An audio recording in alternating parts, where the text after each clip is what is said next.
السلام علیکم۔ اگر ہم مقصد حسین کو لے کر چلتے، یعنی کہ ماتم حسین کو لے کر نہ چلتے، تو آج امت کے اندر ہر قسم کا جتنے بھی گروہ ہیں ان کا ایک رویہ ہوتا کہ بھئی یہ ماتم نہ کرنے والے ہوتے اور ایک قسم کی نماز پڑھتے، ایک قسم کے سارے کام کرتے۔ تو یہ حسین رضی اللہ تعالیٰ عنہ کی وجہ سے ہم نے یعنی کہ امت کو تقسیم کرنے کا ایک بہانہ بنایا۔ پہلے تو ان کو شہید خود کروایا، آپ کروانے والے ہیں وہ لوگ جنہوں نے بعد میں ماتم کا یہ سلسلہ شروع کیا، اور امت کو دو طبقوں میں تقسیم کر دیا۔ ایک حسین سے محبت کرنے والے وہ لوگ ہیں جو ماتم نہیں کرتے، ایک حسین سے محبت کرنے والے وہ لوگ ہیں جو ماتم کرتے ہیں۔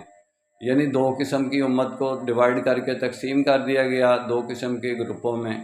تو یہ آگے سے آگے تقسیم کا سلسلہ اتنا زیادہ چلا گیا کہ 465 قسم کے یعنی فرقے بن گئے۔ تو یہ کوئی حسین کے سانحے سے امت نے سبق نہیں لیا، بلکہ الٹا یعنی کہ اس کو نقصان پہنچانے والے ایلیمنٹ نے ہماری اسلامک ورلڈ کو نقصان پہنچایا۔